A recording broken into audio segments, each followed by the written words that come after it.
Welcome to my channel. This is Sushant sir. তোমাদের বহু আকাঙ্ক্ষিত ক্লাস এসএসসি সিজিএল পিওআইকিউ। দেখো আমি এখানে সাল এবং ডেট পর্যন্ত লিখে দিয়েছি।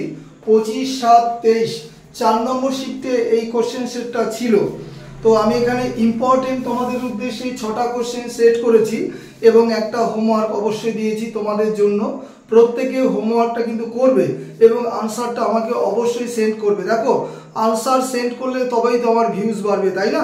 চলো স্ক্রিনশটের জন্য কয়েক সেকেন্ড সময় দিচ্ছি।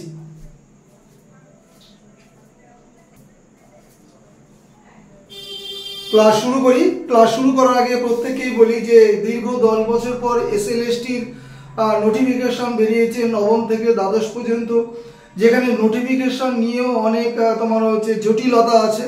তো সেদিকে আমরা না ঢুকে যারা এসএসসির ক্যান্ডিডেট অর্থাৎ এমটিএস, সিএইচএসএল বা সিজিএল, তাদের উদ্দেশ্যে আমি বলবো যে তোমরা কিন্তু যে এসএসসির ক্যালেন্ডার বেরিয়েছে 25 সালের, সেদিকে কিন্তু ফোকাস করবে।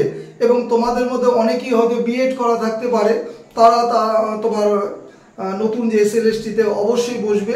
16 তারিখ থেকে ফর্ম ফিল আপ শুরু, দেখা যাক কি হয়। চলো ক্লাস শুরু করি। নাম কি বলেছে? এক্সটিংক্ট। এক্সটিংক্টের বাংলা মানে অবলুপ্ত, ঠিক আছে, যেটা লুপ্ত হয়ে গেছে। তো তার সিনোনিম কি নেবে? তার সিনোনিম হচ্ছে ভ্যানিশড। কারণ দেখো ভাইব্রেন্ট মানে প্রত্যেকেই জানো, মোবাইলে ভাইব্রেশন হয়। অ্যাক্টিভ মানে জানো, লিভিং মানেটাও জানো, ঠিক আছে। যারা সিজিএল এর ক্যান্ডিডেট এই মানেগুলো আশা করি জানো।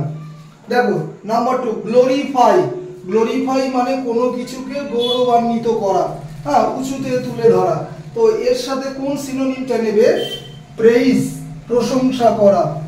সিম্পলিফাই মানে সরলীকরণ করা। হ্যাঁ, স্টুপেফাই কথাটার অর্থ হচ্ছে হতবাক করা। আর স্ট্রেংথেন মানে কোনো বিষয়কে শক্তিশালী করা। তাহলে সঠিক আনসার হবে প্রেইজ, ঠিক আছে। নাম্বার 3 এবং 4 দুটো অ্যান্টোনিম। 3 নম্বর দিয়েছে দেখো অ্যাবসার্ড। অ্যাবসার্ড কথার অর্থ হচ্ছে অবাস্তব, ঠিক আছে, পরিকল্পনাহীন। অবাস্তব বলো তোমরা। তাহলে এর অ্যান্টোনিম কোনটা নেবে? যুক্তিসম্মত। সঠিক আনসার আসবে সেন্সিবল। Tolerable, adorable, lovable. দেখো টলারেবল মানে কি বলবো, সহ্যনীয়, সহনশীল এরকম। অ্যাডোরেবল প্রশংসনীয়, লাভেবল এটা একটা পজিটিভ শব্দ, প্রেমময় যাকে বলে। তাহলে অ্যাবসার্ড এর সঠিক অ্যান্টোনিম কি হচ্ছে? সেন্সিবল। নেক্সট আরেকটা অ্যান্টোনিম ফরবেড। ফরবেড মানে কি? নিষেধ করা বা বারণ করা। তাহলে তার বিপরীত শব্দ কি হবে?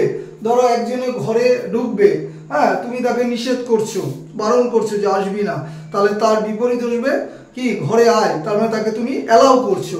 তাহলে এর বিপরীত শব্দ নেবে অ্যালাউড, ঠিক আছে, অ্যালাউ করছো, অনুমতি দিচ্ছ। প্রিভেন্টেড প্রতিরোধ করা বা আটকানো। রিফিউজড এটা প্রত্যাখ্যানের মতো আসে। আর ডিক্লাইন মানে ক্ষয় পাওয়া, ক্ষয়প্রাপ্ত হওয়া। তাহলে ফরবেড এর অ্যান্টোনিম কি নিল? অ্যালাউড। Next spelling. ডাব্লিউ মানে রং, বুঝে নেবে। Incorrectly spelled. এসএসসিতে ম্যাক্সিমাম ইনকারেক্টলি স্পেলড দেয়, কারেক্টলি স্পেলড দেয় অল্প। দেখো এখানে অ্যাংজাইটি বাংলা মানে উদ্বিগ্নতা। এবার ইনকারেক্টলি স্পেলিং একটা সুবিধা কি, যে 3টে তোমার কারেক্টলি স্পেলড ওয়ার্ড আছে, সেই 3টেও তুমি মুখস্থ করে নেবে। একটা ইনকারেক্টলি আছে, সেটা হচ্ছে স্টেশনারি। এখানে স্পেলিংটা হবে STA আর TIONERY, এটা সঠিক। এবার দেখো যখন STA TIONERY হবে তখন তার বাংলা মানে কি আসবে? খাতা, কলম, মানে যেটাকে তোমরা বলে স্টেশনারি গুডস বা মালপত্র।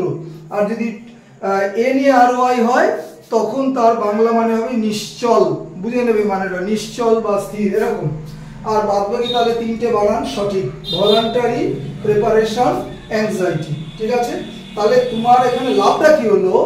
এই বানানটা তো তুমি ঠিক করলে, এই 3টে স্পেলিংও তুমি শিখে নিবে, ঠিক আছে। কারণ এই 3টে দিয়েও কোনো জায়গায় ওরা ভুল দিতে পারে, সেট করতে পারে।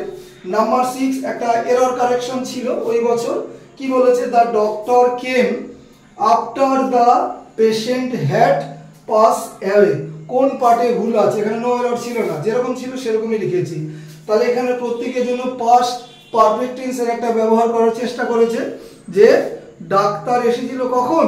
রোগীটি মারা যাওয়ার পর। তাই না? তাহলে রোগীটা মারা গিয়েছিল আগে, ডাক্তার এসেছিল পরে, ঠিক আছে? তাহলে এখানে কোনটা নেবে দেখো, আনসার কি নেবে? এখানে হ্যাড আছে, হ্যাডের পর কি হয়? হ্যাডের পর ভার্বের থার্ড ফর্ম হয়। তাহলে এখানে পাসের পরিবর্তে কি হবে? পাস্ট হবে। পাসের পরিবর্তে পাস্ট হবে, PASSED। আর তোমাদের রিকোয়েস্টে homework, mister Ghosh deals dash garments with in by at, WBCS থেকে কপি পেস্ট করা। প্রত্যেকের কাছে রিকোয়েস্ট সম্পূর্ণ ক্লাসটা দেখবে, কারণ দেখো যতই আমি ইংরেজি করাই না কেন বা আমার নামের আগে মেন্টর থাক না কেন, SSC PSC এক্সামের বা WBCS এক্সামের সম্পূর্ণ ক্লাসটা তোমাদের উদ্দেশ্যে বাংলাতে করাই। ওয়েস্ট বেঙ্গল সার্কেলের ক্লাস দেওয়া। ক্লাস শেষ করছি। Have a good night.